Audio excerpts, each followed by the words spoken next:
myself again. But it's the only... Good evening again from me. It's NUFC Matters. It's ladies' night on a Monday night, and I've done 3 shows today. I'm a little bit knackered and a little bit jaded, but I'm pleased to say that we've got a full squad, more or less, of the ladies to talk you through the last 7 days at Newcastle United. Kendall is on her way. She is joining us as well. But it's a big hello to Alicia, to Sav, to Samantha, and a special welcome to Holly, who's making her debut tonight. So good evening, Holly.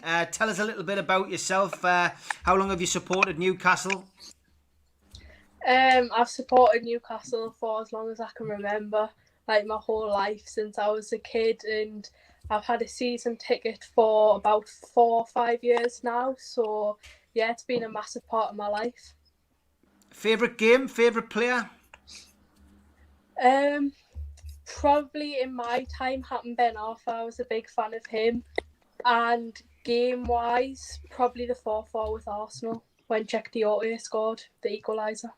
Fantastic, great atmosphere that. Horrendous first half, wonderful second half, and God bless Czech Diote, of course, sadly no longer with us. Well, Holly, good to have you on, and because you're sitting next to me, just because you got on first, because you were testing things out, we'll come to you first about the weekend's game. Good evening, Kendall, as well. Good to see you.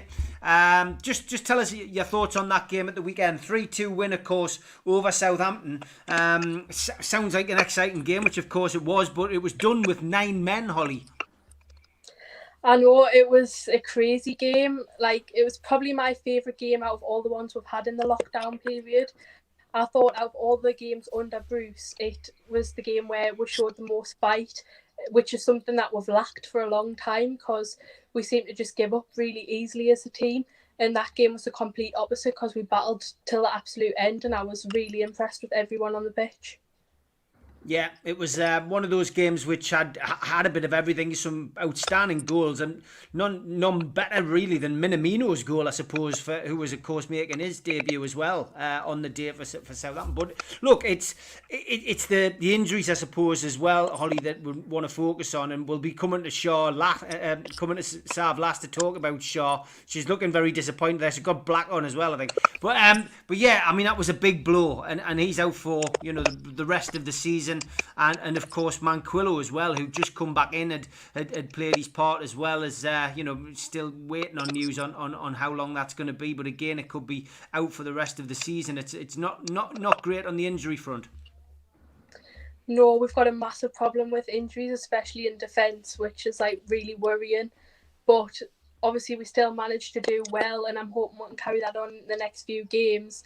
I'm a massive fan of Shaw as well. I think he's a great player, and he'll be a massive miss. He's just started to come back into form, because I thought his first season for us was brilliant, and then he struggled as of late, but he started to turn back into the player that we're used to know him as, so it's going to be a massive miss. And then Manquillo is my preferred right back out of Kraft and Manquillo, so it'll be a massive miss to lose him as well. And then obviously Wilson, who's our player of the season in my opinion.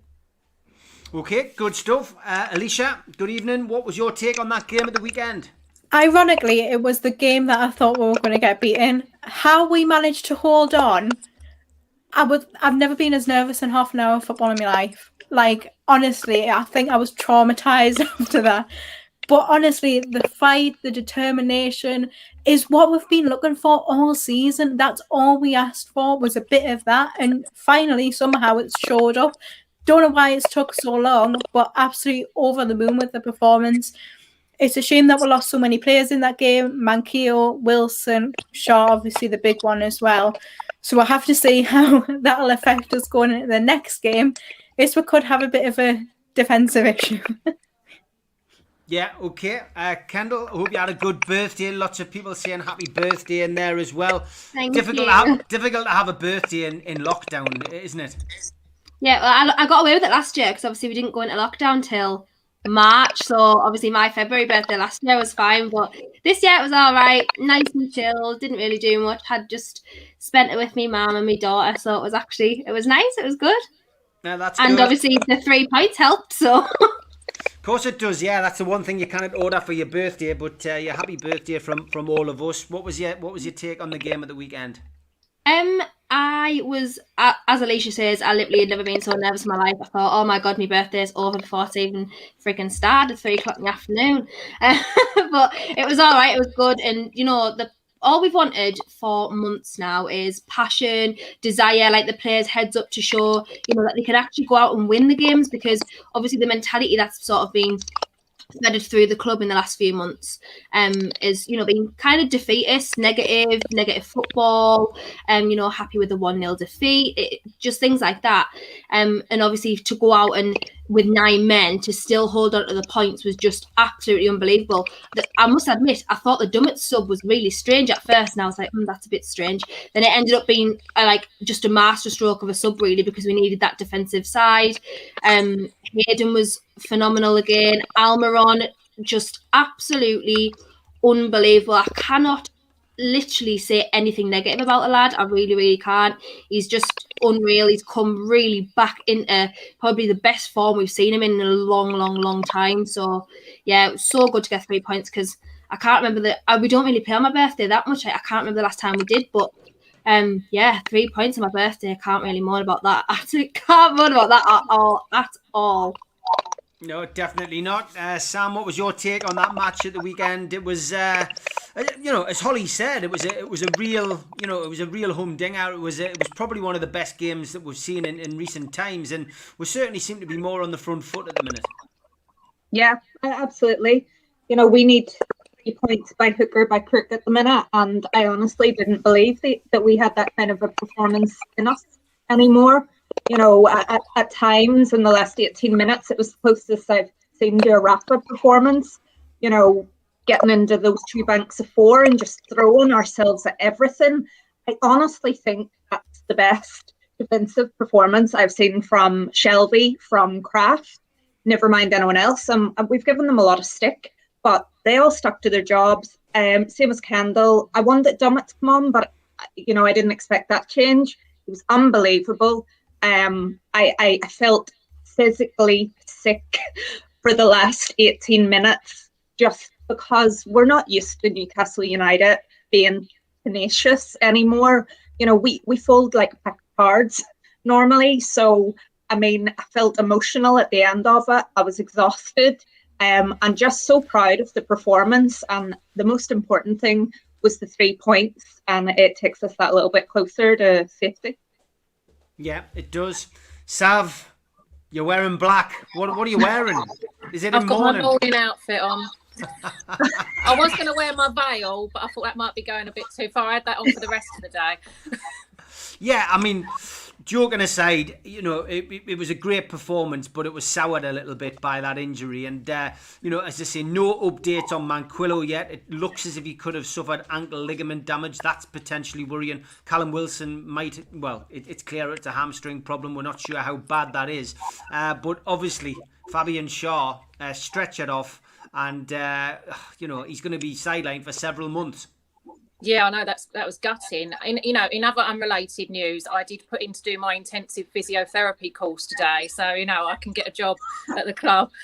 but no, it was really unfortunate. You know that we've got so many injuries at the moment. Like it's difficult with having Lejeune out on loan as well. But no, so watching the game though, actually, and I'm sure they said it was the first time Newcastle have scored 3 goals in a first half for 5 years. I swear that was what they said when I was watching it, which is like, we're just not used to seeing us scoring like that and actually being hungry for it. So that's actually really refreshing to see. I did notice Graeme Jones over on the side of the pitch again, looking quite, you know, friendly of the players while Steve Bruce was stood back, you know, looking nowhere. It's the last few minutes I was actually sweating with stress. I felt gross after that match. I couldn't look. I was half looking at my phone because I just didn't want to look at the screen. But when that final whistle went, I felt so proud of them lot, apart minus Hendrick. I wasn't very proud of Hendrick. That was just a stupid yellow card to give away, that second one especially. But they worked really hard in those last few minutes. Well, the whole match, but especially, you know, when we was down to 9. And you could just see them just, you know, sitting back and just defending the life out of it for those last few minutes. And when the final whistle blows, I mean, to get 3 points, I didn't think we'd get 3 points out of Southampton. And it made me feel really proud when that final whistle went. Yeah, I love the way that NUFC.com described it. Water torture was the headline for the game, which it was for that last 20 minutes. Mad Mark, I mean, he brings up a point which we can talk about now, because Graeme Jones has been there for a few games. Sav's just mentioned it, Holly. Mad Mark says Graeme Jones coaching the players through each phase of the game has been transformative. None of the Steves have been able to do this during their time here. And somebody else has made the point about Almiron and the fact that he now seems to be playing in his chosen position, and he's reveling in being in that position, which again seems to be something new. Somebody made a point on the rant programme just a little bit earlier as well, that has Steve Bruce maybe he's been a little bit cute here and coming out and saying that the gloves were off and things were going to change, when he knew that there was somebody going to come in as part of the coaching staff and actually do that. So he's claiming that this is all him, when in fact it's probably Graeme Jones's introduction. On the flip side of that, though, I've interviewed Rob Lee today. Rob Lee says it's definitely not Graeme Jones. Now, we know Rob's got a view on Graeme Jones, which he quite rightly put out there today. He's entitled to his opinion. There's definitely, something bubbling away here. Is it Bruce? Are the gloves off? Is it down to him, Holly? Or is it down to, the new coach coming in and we're having a little bit of a bounce from him? I think it is down to Graeme Jones personally. It just seems to be a bit of a coincidence that at the time he came in, we changed to a formation which we've never played in the 18 months under Bruce. And then he's obviously done it at previous clubs, played in a similar way. And I do think he had a massive part to play in it. Obviously, Bruce will have to contribute to some extent, because it would have been impossible to have, because obviously we went on a horrendous run and then we got that result against Everton, and it would have been impossible to turn that around just with a couple of days with the squad for Jones. So Bruce would have played a part, but I do think it was massively under Jones, and you can tell that the players have a lot more respect for Jones, for me anyway, because they seem to turn to him when they're looking for advice as opposed to Bruce, because I just feel like Jones is more of a manager, he's more professional. Bruce, just like you say, he's more of a people person and he's more of a friend to the players for me. Okay, Alicia, what's your take on that then? Is Jones having an effect here, or is this down to Steve Bruce, finally realising after 18 months that he needs to do this, and this, and he's going to get results? I mean, if it isn't, it's a very strange coincidence that he seems to have come into a new role and all of a sudden it's working for Steve Bruce as soon as Graeme Jones walks through the door. It is a very strange coincidence if that is the case. But I just believe that Graeme Jones has brought something. We seem more tactically aware. We seem to know what we're doing. As people have pointed out before, the players are guided through each step of the game. Whereas before, they were just left to their own devices. They always looked a bit clueless, a bit lost in what they had to do. But now he's on the touchline, when there's a break in play and the players are coming over for the water and that, and he's putting arms around them and giving them a bit of advice on what to do and how to go forward. So I find it difficult to understand how it can be Bruce. He's played the same way for 18 months. Why would he change now when that's always been the way he's played through every managerial career he's had? Because he is a very stubborn manager. He plays the same way. So why would he change now is my thing. Yeah, that's fair enough. Kendall, what's your take on this ongoing saga with Jones and Bruce? Is it down to Jones coming in, or is it Bruce getting things right at long last? Well, I think I said last week the only difference between now and the Aston Villa game, which I think was obviously the last time we were just devastated at the way we played, is Graeme Jones. And probably a lot of people argued with me and said that he couldn't have had as much influence as he did in the short time, but it's not necessarily influence, it's more guidance. There's just more interaction with the players, there's more instructions given on the sidelines, that we would see before, sort of Hayden and Shelby going for the same ball, or just certain things like that. And now there isn't any. Everyone's got the position. There's not very many people out of position, which I used to always moan all the time about Yedlin, for example, or Shah, who used to be out of position a lot, and they're not now. They're only out of position if there is cover there. It's just the guidance and the formation that has been kind of instilled in the last 3-4 games, with you know, the 4-3-3 sort of style, and Almiron playing centrally, which we wanted him to do all along. It's just little tiny tweaks that have just completely changed it.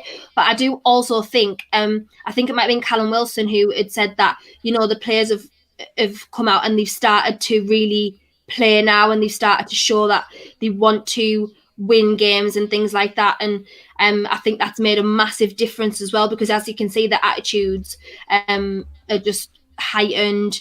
They seem more happy, they seem more aware of their surroundings, what's going on, and it's actually nice to see, because even the Crystal Palace game, I wasn't angry because we had played well. Like, I don't think we really deserved to lose that game, and that's all we wanted. We've said all along, we don't want Champions League. Like, obviously we do want it, but we know it's not like feasible right now, not for a good few years.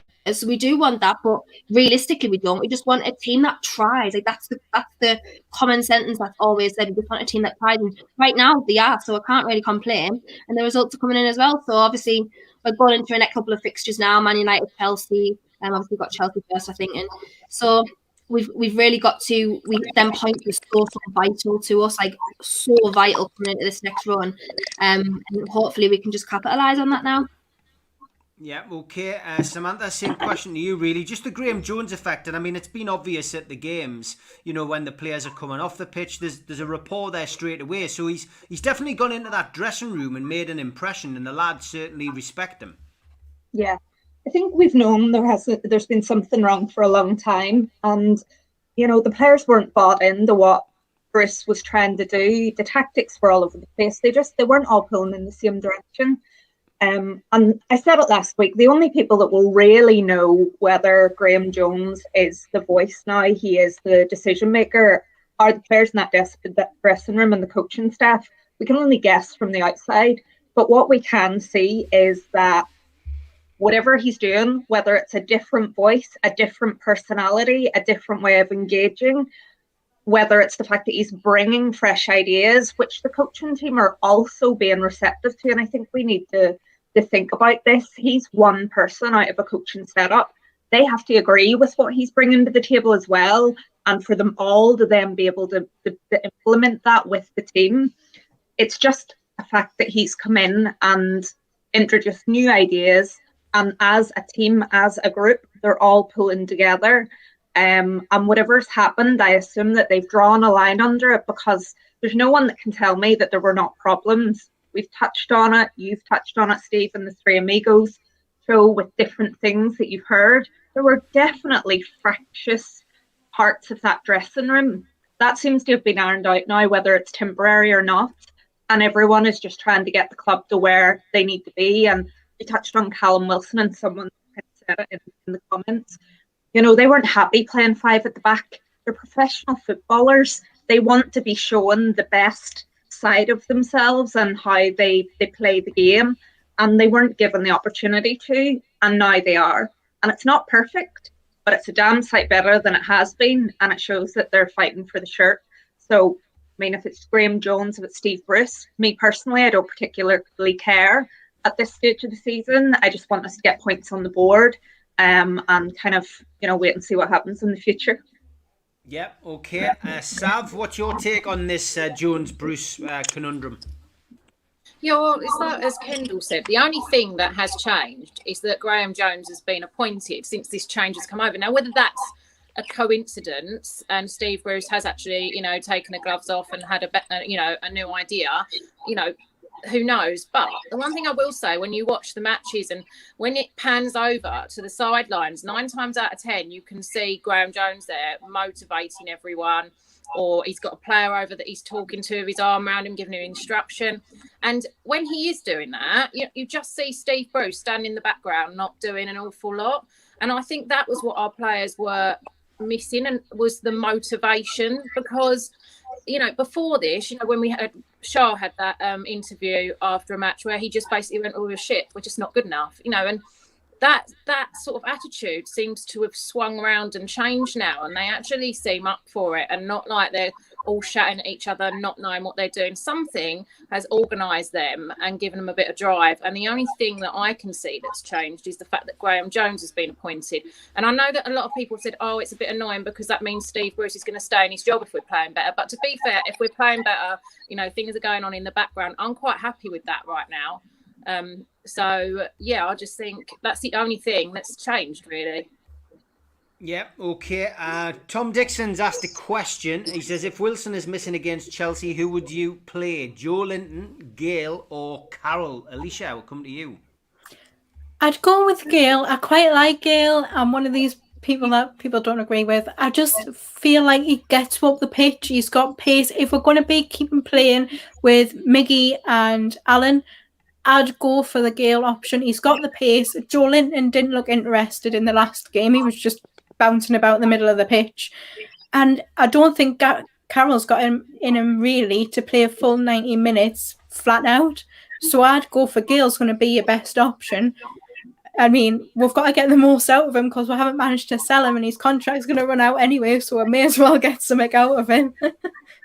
Yeah, no, fair enough. It's been a big surprise to me that Gale hasn't featured more. I mean, he was on a rich vein of form, I thought, when he was getting an opportunity, he was putting goals in, and he's been injured. There's been lots of issues with him. He's been out on loan, but he scored goals in the Championship. So for me, I would play Gale. I think it's a like for like. Sav, what's your take on that? Yeah, I agree. I'd probably go with Gale. Andy Carroll. I'm sort of torn between those two because I actually think, Andy Carroll, when he was playing, was putting in a shift and he was playing all over the place. And actually, I quite like that side of him. But he doesn't seem to be able to finish goals, and he misses some absolute sitters sometimes. And I find that really frustrating with him. So, yeah, I agree. I'd probably go for Gale. And I agree, just before he got his injury, he was actually playing really well. And it's just one of those things, like some players get sat on the bench, like Matt Ritchie, although Sam wouldn't agree with me, who I think should be getting, more time on the pitch, but who knows why. Holly, what's your take on Tom's question? Who do you think should replace Wilson? With Wilson having a hamstring injury, would you go for Carroll? Would you go for Gale? Would you go for Joe Linton? He's definitely our second best striker on the pitch. Joe Linton, I wouldn't say is a striker, so I certainly wouldn't pick him. And then Andy Carroll, I would never start him. I would say just bring him on as a sub, so it'd be definitely Dwight Gale for me. We're just laughing, and I've just realised that Julie Baker says, has Chris Hall nicked his background inspo from Holly? Now, is that a bed headboard?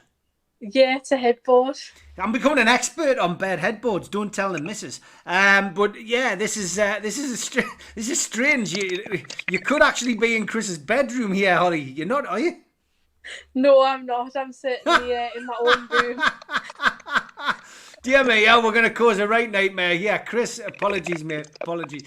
Kendall, give us your replacement for Callum Wilson. Bless him, he's injured at the moment and won't be playing. I've got my little shrine going on towards him because, I feel so sad, little vigil. You're not in Chris's bed anyway. Definitely not. I don't think Holly is either. Sorry, Holly. We just dropped you on Chris right into there. Julie, you're going to get wrong for that. No, I would definitely have, it would absolutely be Gale for me. I think if we, as Holly says, there's just no point in putting Joel in there. He's not that sort of player. The best we've ever seen him is on the right, and, he's not going to be there. So there's not really any point. Well, it depends. He might be on I don't know, but no, I wouldn't have him in there anyways. I would definitely have Gale, because I think if Chelsea kind of play, they kind of gone free at the back at the moment with two wing backs, and they're kind of playing Rudiger, Azpilicueta, and chopping and changing between kind of Thiago Silva when he's fit and Zuma. So I think Gale will probably be the best option to get through them, because Chelsea's defence, and apart from Thiago Silva, just aren't really, they're not phenomenal. Do you know what I mean? There's better defences in the league, in my opinion. So I do think Gale's probably the best finisher out of those three options. Quite rightly, as everyone else said, I don't think Carroll's fit enough to, to kind of be tricky and get through defenders. But maybe that could be Almiron's job, and Carroll could offer a different dynamic in terms of that, because St. Maximin and Almiron are kind of similar, flair players. So maybe Carol could offer a different dynamic. I don't know, but personally, just on paper, I think I would have Gail. Okay, Sam, what's your take on that? Who would you have up front at the weekend? Yeah, I think it's probably obvious to everyone. I thought he should have been on Saturday. It's Dwight Gale. Gillinton, honestly, I was horrified by his performance on Saturday, and I can't listen to people talk about his defensive attributes, and it's not about his price tag. It's the fact that he's a Premier League footballer. He doesn't do anything at all past the halfway line. Carl shouldn't even be on the bench for me. I just don't think he's a good enough Premier League striker. So for me, it's Dwight Gale, or I would have Ryan Fraser playing at the front, and maybe they rotate with Almiron and ASM. I think those are our only options. But I would love someone to be able to tell me why Dwight Gale isn't playing games for us.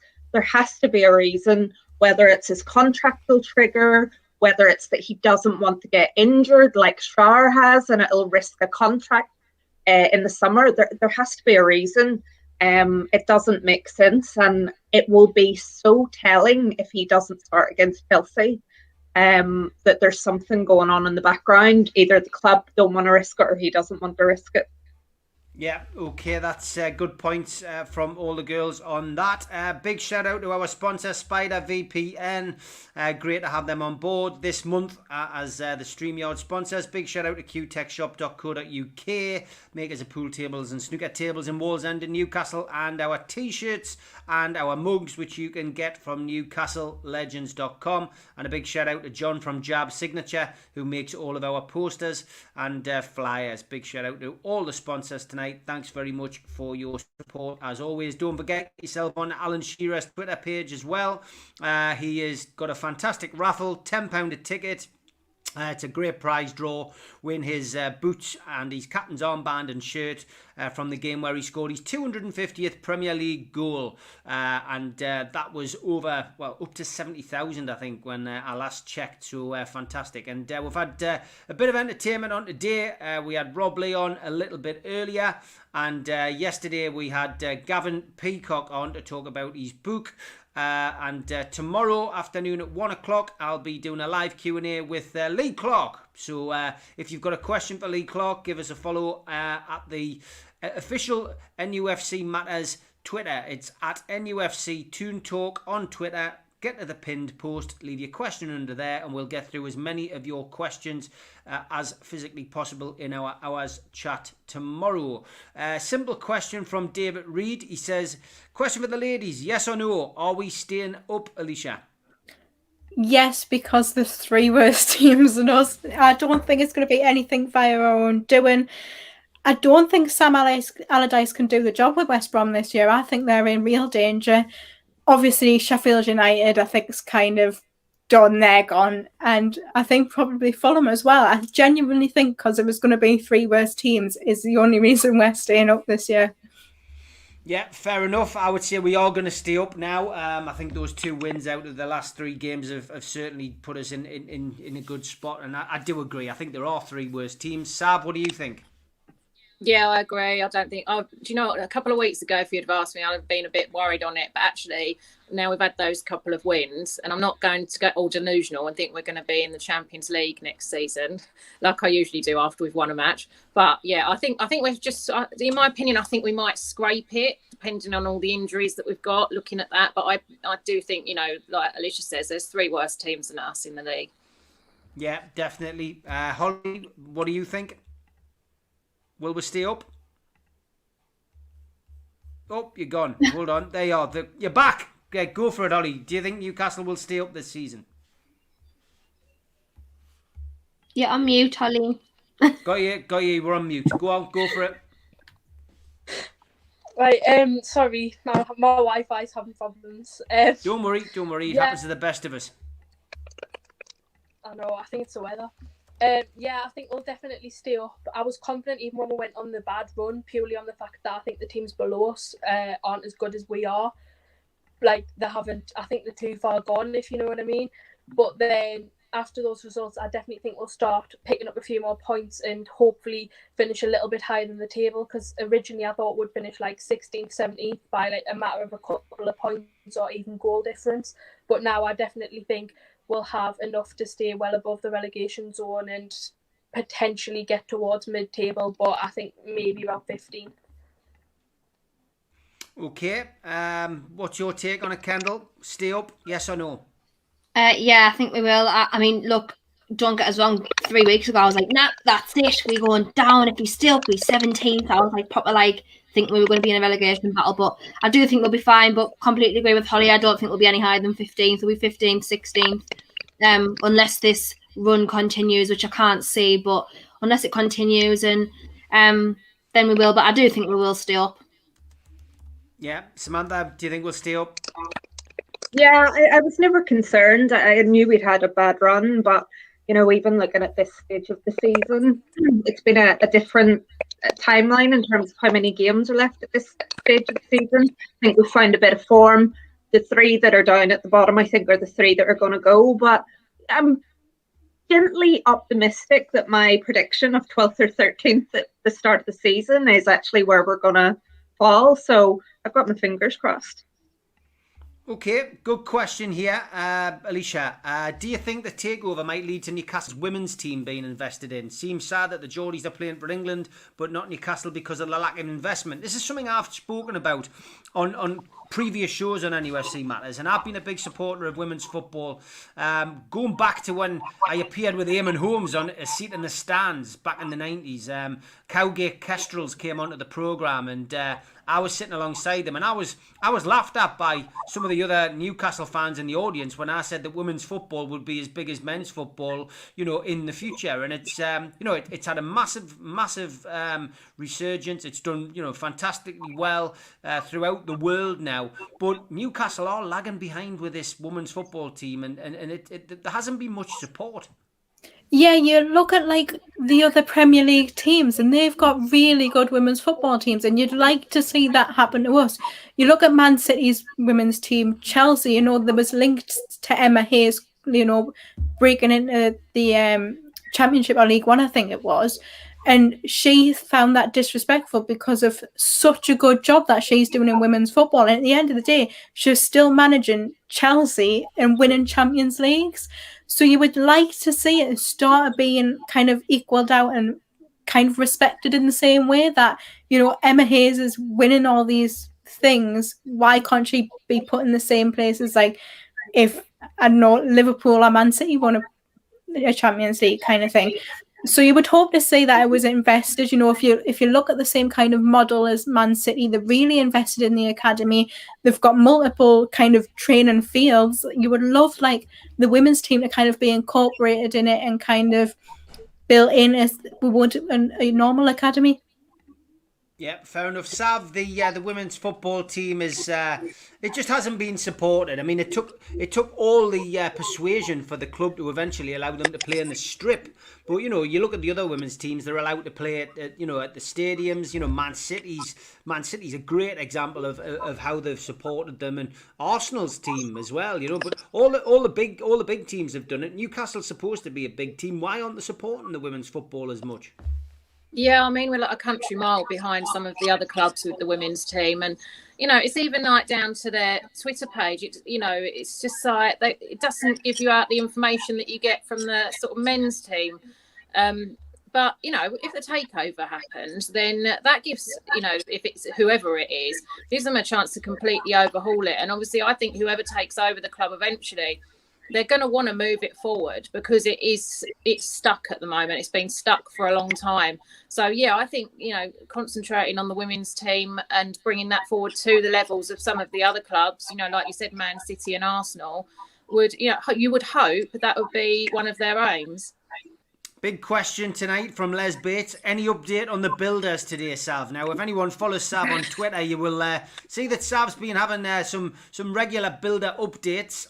So, any updates, Sav?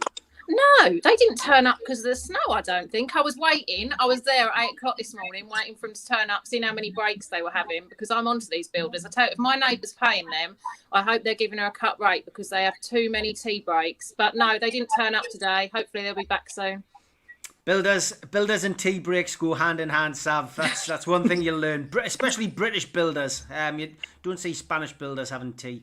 Holly, what's your take on the women's football situation? Do you think that Newcastle should be doing more? Yeah, they should definitely be doing more. Like, especially since we're a Premier League club, it's just not acceptable, the lack of commitment they're showing to the women's team. But then again, it's not a surprise under Mike Ashley because he's reluctant to invest in the men's team, never mind like the women's team and stuff like that. So under a new owner, I would really like to see the women's team get some more investment and improve. Okay, good stuff. Kendall, what's your take on the women's football team? I mean, they've they've had a few seasons in the top flight. They've been up and down though, but again, a bit of investment, a bit of TLC, and I'm sure they do quite well. Yeah, like Holly's hit the nail. I meant to say, as bad as Katie's jump wagon.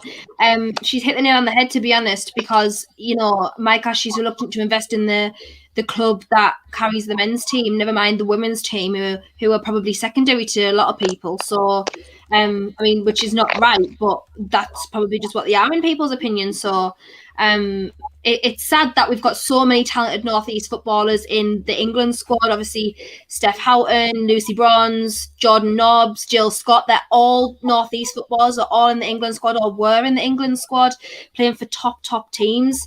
It's sad that Newcastle United haven't got the facilities, they haven't got the investment, they haven't got the women's team to home the North East footballers, and we don't even bring homegrown talent out of the men's club, never mind the women's club, when we've got so many talented North East women footballers. It is really sad, and I hope that if the club is taken over in the future, that they do see this as an opportunity to build the women's side. And with the way the world is at the moment, and equality and things like that, the time to get into women's football is right now.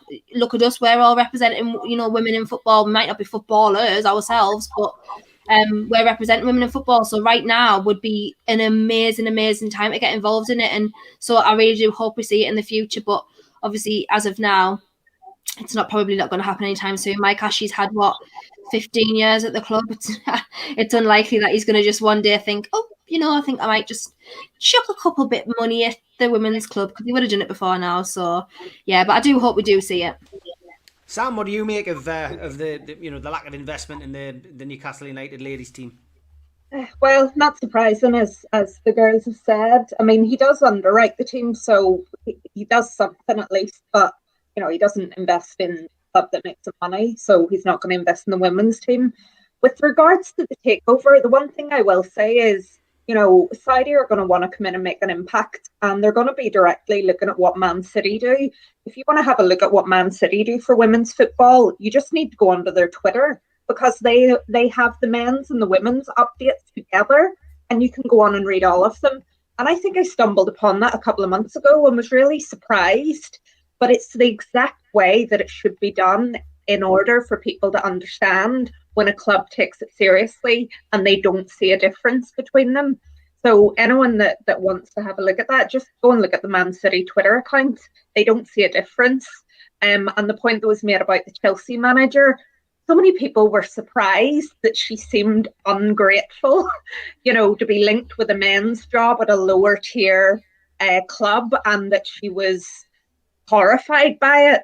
She has won so much. She has built up her reputation to the point where, there were one or two people that wondered, would she be in consideration for the Chelsea men's job, such as her reputation. So, I think people need to understand that perceptions are changing, and it will take for clubs to really, stand side by side in the men's and women's game.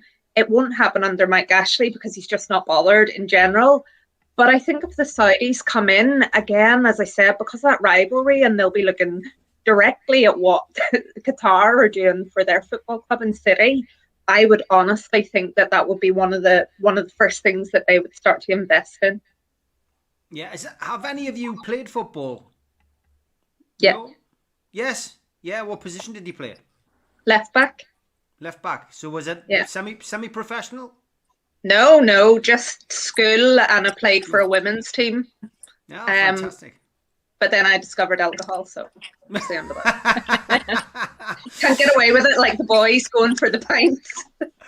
Fantastic. Yes, lots of chat on Twitter about this particular photograph. The president of the Saudi Football Association has arrived in Qatar at the invitation of the president of the Qatar Football Association. Is it significant to the BN Sports fiasco? Well, possibly it is, but we had a full week last week where we didn't talk about the takeover, and it was pretty stress-free, I've got to be honest, so probably going to carry on in the same vein this week, because there's nothing to talk about. There genuinely isn't. So hopefully, you know, all of this lack of information, this lack of chatter is meaning that something is going on in the background. So let's wait and see. Keith Roll, good to have you on, mate. He says there are lots of missed opportunities at Newcastle's regime making, not promoting the women's game. NUFC women could and should play at St James's Park for a start. I would agree with that, mate, 100%. Tom Lynch says as well, we need to develop the women's team. If for no other reason to develop North East players, the Mackhams have led on that. But with the state of their finances, they can't do that anymore, which again is fair enough. Andrew Seaton, he says, it's not taking Man United long to get a women's team, and they're going for the league. And Mark Bayer says, women's football is huge here in America. It's actually more invested in at youth level than men's football. Girls are coached from a very young age. Going to start my daughter in it this summer. Good luck to her. Mark, thanks all for your points. Let's talk, Alicia, about the games that we've got coming up. And I mean, we've got two stinkers really. We've got Chelsea, who really under the new manager have had a bounce. Since Frank Lampard was sacked, brought a more experienced manager in, and Chelsea seem to have found their mojo. Man United, of course, probably the only challengers we have at the moment with Man City, looking as if they're hitting all the gears and ready to run away with the league, with Liverpool's demise obvious to everybody now. So yes, with those two games on the horizon, is it time to maybe blood a couple of youngsters? We have got injuries, of course, but would you give Anderson maybe a run out, because he's been featuring on the bench? If there's a time to give him a run out, is it now? Yeah, I think these players have got to get used to playing at this level, and realistically, games that we're not going to get as many points from as much as I want to believe that we can, why not do it? You know, Anderson, every game that he's played in, has played really well. They need to get the confidence going in these lads and kind of instill the confidence that they are good enough to eventually play for this team, because taking them in and out the squad all the time, kind of what's going on with the Longstaffs that have just kind of disappeared all of a sudden, can't be good for the confidence. When they're seeing players that aren't half as good as them starting, that must be knocking their confidence. So yeah, I would give Anderson a shot completely, but I'm not really looking forward to both games. Yeah, me neither. Sav, would you give the youngsters a bit of a chance here? Because, you know, if they're good enough, they're going to do well. Or are you one of those who feels that if you chuck somebody like Anderson in, it's going to dent his confidence if we end up on the back of two bad defeats? The problem is, I think I'd like to see Anderson, play a bit more, but it'd have to be like consistently, because, he hasn't featured now for a few games, and that's what I find really, so as Alicia says, the Longstaffs have disappeared.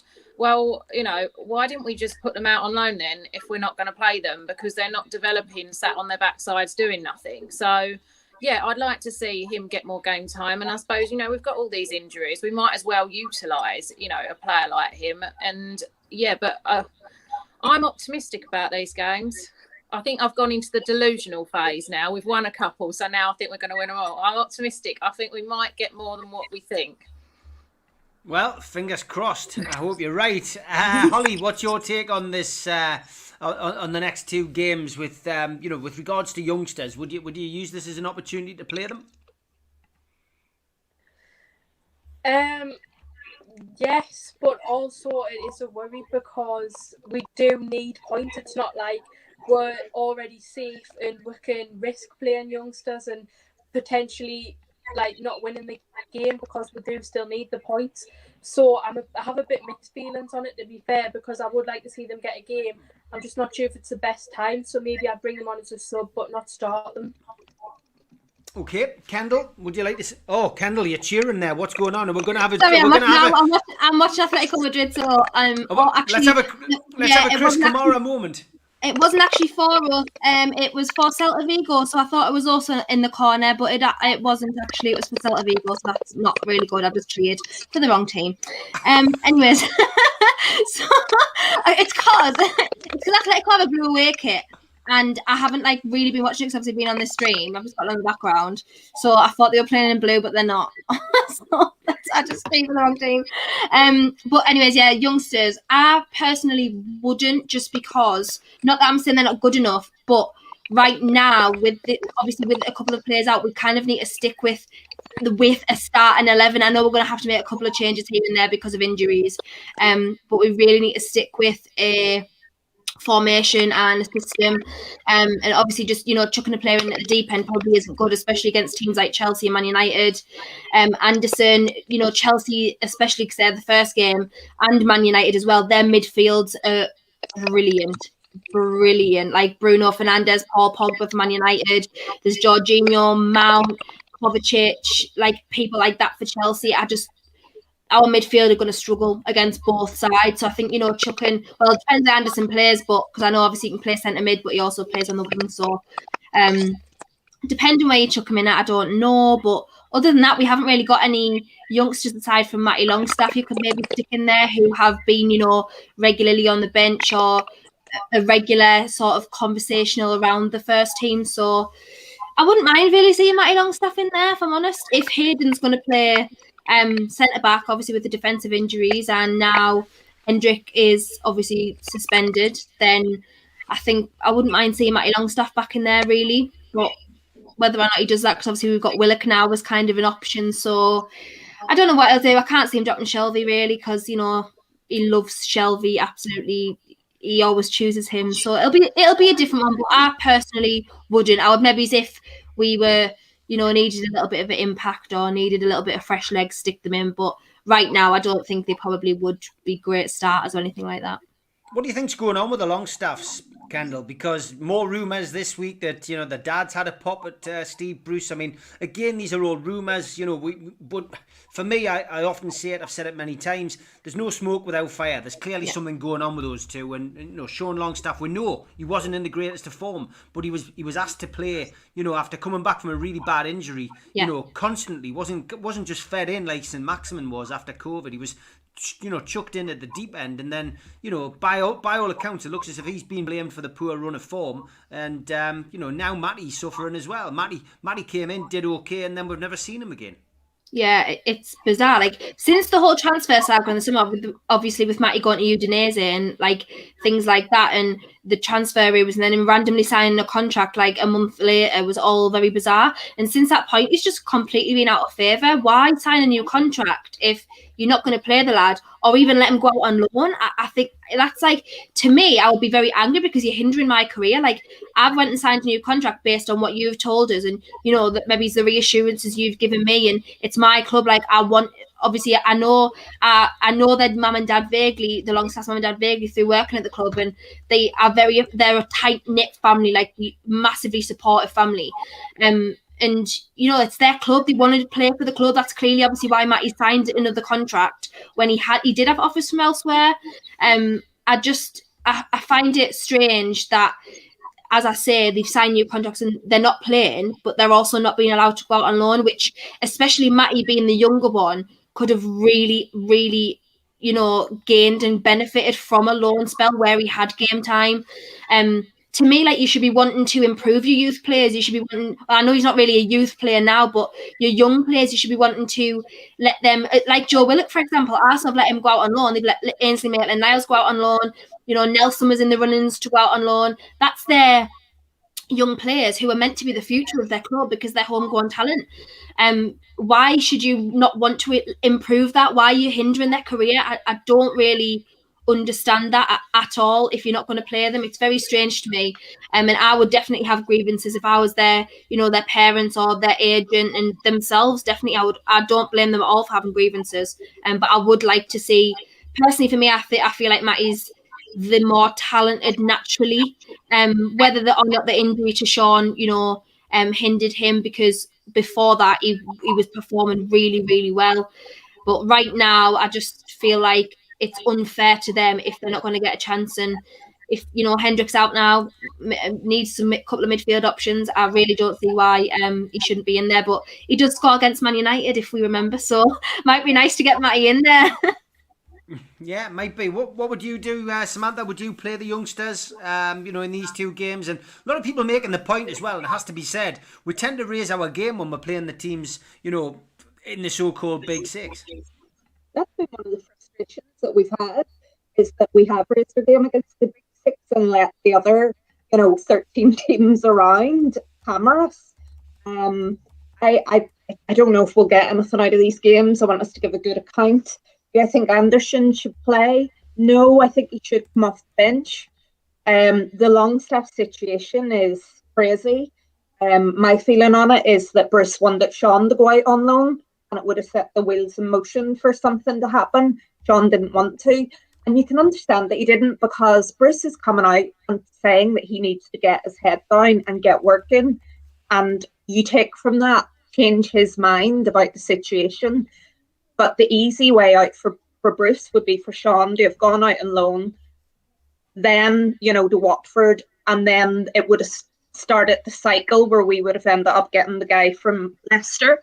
And from what I gather, and someone put it in the chat, Matty didn't want to go out on loan. He wants to get his head down and work, which is what Bruce wants them to do. But then they don't even get onto the bench. And, if I can imagine there's a lot going on in that situation, and somebody needs to get it under control, because, for the greater good of the players and the club, these are talented players that will have a future somewhere. And the more that they rot out of the team, the less it's going to be in their favour, and the less it's going to be in the club's favour if they want to sell them. And they could run down their contracts and both leave on a free. They're out of contract next summer. So someone needs to, get this situation under control. I think Matty should be playing. I think Sean should be on the bench. I think they need to probably have someone in their ear trying to fix this situation. I think both of them should be starting ahead of the likes of Jeff Hendricks. In terms of other young players, we don't really have any. Some people have mentioned there's a guy that plays in the reserves, French guy. If he was good enough, he would be training with the first team. He's obviously not. Lewis Cass, I think, was training with the first team last year. That hasn't been happening as much. So we don't have as many options as we have had in the past. And Anderson's really the only person that we've got that's anywhere near the first team. But I don't think it's time yet. I don't know what Steve Bruce is going to do. We just need to hope and pray that the injuries slow down, because we could find ourselves in a really difficult situation very quickly. Anybody else blocked by Alex Bruce? Alicia, are you blocked by Alex Bruce? No, I did check. I was quite surprised to be one of the many people that aren't. But yeah, I don't know what's going on with that, really. Everybody just seems to have been blocked by him all of a sudden. I don't know what's going on. Well, I hadn't checked until about an hour ago when I saw Sav's post. Sav, what have you done? I don't know what I did. I honestly can't work out. The only thing I can think of is that I occasionally put the odd sarcastic remark on one of the club's tweets, but nothing like nasty or name calling or anything like that. So I don't really understand why he's picked me out of everyone else. I mean, like I said earlier, it's up to him who he wants to block, and if it's causing him, emotional distress, or he just don't want to read it, then that's fair enough. And I'm not going to lose any sleep over it. But there's a lot worse people than me. Actually, ironically, a few weeks ago, I tweeted because I saw people wishing death on Steve Bruce, and I was like, actually, that's really out of order. And we can all have our opinion, but that's taking it too far. And he just went and blocked me. How muggy! Crazy. Kendall, are you blocked? No, and how am I not blocked? Like, out of everyone, I thought I'd be the one who was blocked. Like, me sat doing YouTube videos saying, "Do you see Bruce? Is that not enough to get blocked?" Sav doesn't even send out to him. I honestly don't know how I'm not blocked, to be honest. Like, don't get us wrong. I understand from a personal point of view, like, why you're probably is blocking people, you know, like, he doesn't want to see his dad get hounded. He's not in our minds. He doesn't understand the ins and outs of being a Newcastle fan, or, you know, how we feel towards him. But if you are blocking people because they're being negative about your dad, maybe you should, you know, look at why we're being negative about your dad. Like, we're not being negative for no reason. Do you know what I mean? Like, people wishing death threats and abuse is pathetic, you know, go away. But, like, just to have an opinion on something that, you know, your old man said to us, like, he's called us a lot of things, and he's made a lot of sly digs to us. So, you know, maybe you should look at why we are negative, instead of just sitting there calling us haters and saying, oh, you know, that'll shut a few people up. Oh, no, honestly, putting Trump dancing, like, he just hasn't helped himself, let's be honest. But I'm not blocked, so I don't know how I'm surprised, but yeah. Yeah, okay, fair enough. Samantha, you will not be blocked by him. Not. I find it hilarious that Sav is the same as Kendall. Like, I have on a number of occasions very politely asked Steve Bruce to leave our club, sometimes not very politely after a few gins. So, I mean, I'm astounded. Sav is so nice and very rarely angry tweets anything, and she's the one that gets blocked. So, yeah, I don't know what. Do you follow him, Sav? Yeah, I was following him. Oh, maybe that's the difference. I don't follow him. Oh, it might be that. I don't know. I don't know whether he's trolling Twitter or he's just going through specific things, because I thought it was on the Bruce Out hashtag, but I've never tweeted that. So it's obviously not. It's something else. That could be what he's doing. I mean, look, we'll all probably go through these phases where we block people. I mean, I did, you know, when it was at the height of the trolling last year, I went through various people and I blocked them. And, you know, then you see people probably have took the hoof with you because you've blocked them. It's the way it is. But, yeah, I can imagine, look, I haven't been positive about Bruce. I've said I was on the Bruce Out timeline, definitely. And look, it's entirely up to him. I'm not losing any sleep over it. And as you say, he's probably just been sick. And anyone giving him abuse, it's bang out of order, you know. You don't do that. And yeah, just wanted to ask the question. Let's finish on a positive. This guy's debut. What a start! What a goal! And been a while since I've seen a midfielder coming in and finishing like that. Alicia, that was a great goal, a great start. Let's hope he can continue in the same vein. I really do hope so, because it was an absolutely brilliant start for him. And hey, what happens when you add a bit of quality to your team? That's what happens. You don't have to spend a lot of money, but just look in the right areas. Don't go digging in the Championship, which we're going to do. Go for some decent talent, and that's what you get. Absolutely brilliant stuff. Comment on, sorry, Alicia, and block you in, but I was really hoping you didn't put that there. I've just had to DM on Twitter. I said to you, better pack it in. Yes, you made this die. I'm trying not to laugh at certain things, right? Because like, it was before he put on saying like, it was something like, oh, because when Holly went after we talked about Chris's bed, he's like, oh, Holly's gone because Chris is coming. Oh. Well, Julie Baker did say she wanted to make you laugh tonight, so well done to Mark Byers. He's managed to achieve it. Sorry, Alicia, go on. Yeah, just all round brilliant performance. Long may it continue, because it tends not to with us, but hopefully he can stay out the rest of his loan under that kind of same performance.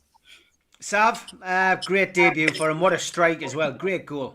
Yeah, do you know what? His link-up play was sort of ASM and Callum Wilson was brilliant, and it was great to actually, you know, and Almiron, to see us driving forward and to have a more positive, you know, player than what we've been used to. And, you know, the confidence, you know, of them all. I mean, that was like the first game they'd had together. So, and ironically, he was one of the ones that when he came up as a name for us, I would have rather at the time last week Ainsley Maitland-Niles, because I thought, you know, that would be perfect for us, and his name was being batted about. And then when Willock come up, I was like, oh no, just no. And I'm glad that I've been proved wrong on that, because I hope, you know, obviously he's only had one game, but he seems to be a real positive addition. Yeah, he does. Great goal, great finish. The only downside, of course, is, as Dino says, he's not ours, but he's the player we've needed for years, Kendall. Yeah, he's the player we've needed for absolutely ages. I can't believe. Look, here we are delusional again. No wonder people call us deluded. He's had one game. We're like, right, we've needed him for 10 years. But no, he, honestly, amazing debut. Like, perfect debut. You couldn't really more. 3 points. You scored a goal. You know, you've just played off the park, really. He was one of the best players on the pitch.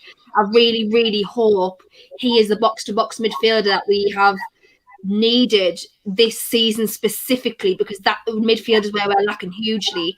I really hope he is. Sadly, he probably Arsenal's midfield are lacking, really. You know, they've got Xhaka, who's probably not going to stay there for a lengthy amount of time. But the only saving grace I have is that Willock was being kept out of the team by other young players, like Emile Smith-Rowe, for example. So I'm hoping that maybe, obviously, Willock is probably going to be out of favour, and if this form continues, they might be looking to leave. Arsenal might be looking to sell him.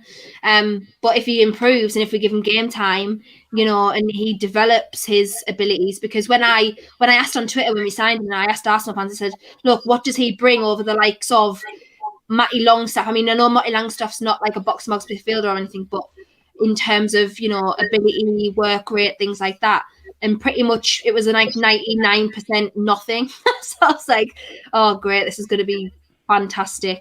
But no, proving himself wrong. I liked him, and I regretted my negative comments towards the signing instantly when he put the video out when he signed, and he was like, oh, I can't wait to get started and see everybody. And like, he just looked so upbeat and so like happy and like really genuinely enthusiastic about coming. And I was like, oh, I actually really like him. Like, I really like him as a person.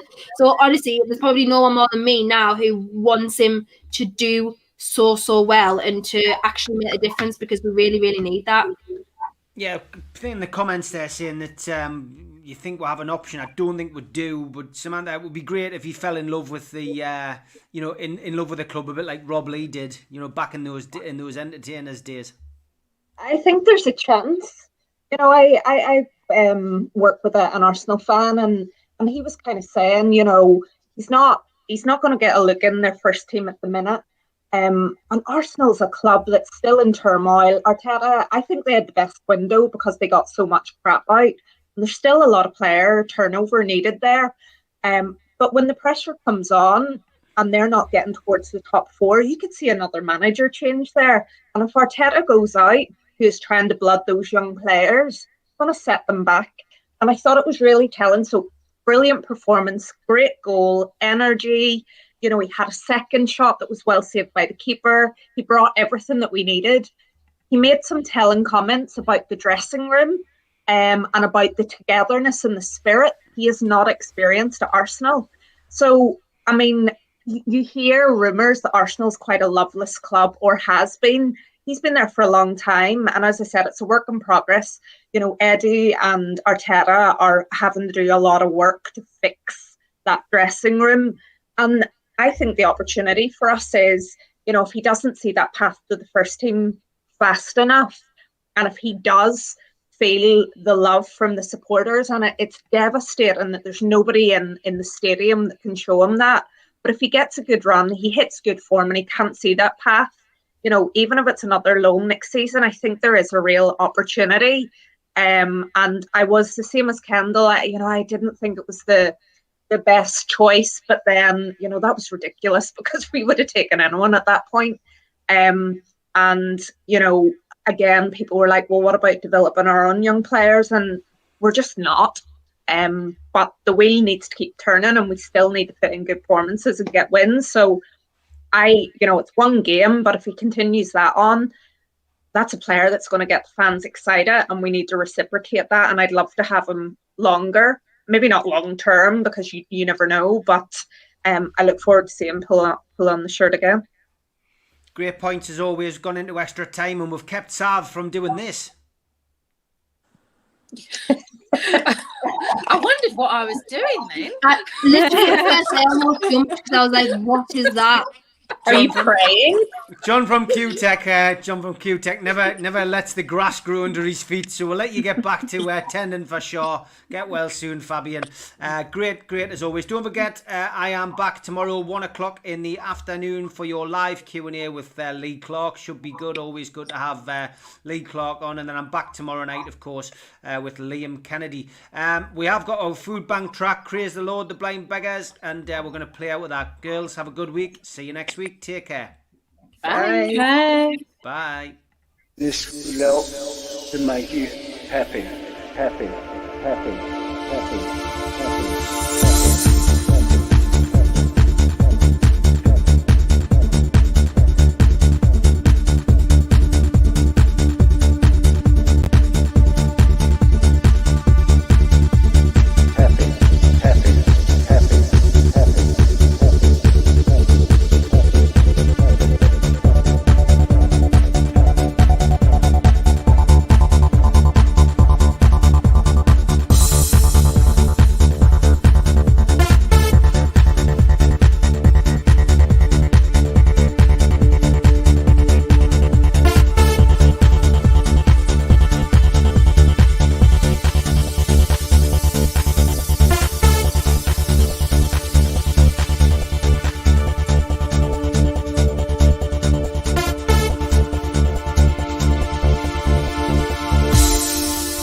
My friends,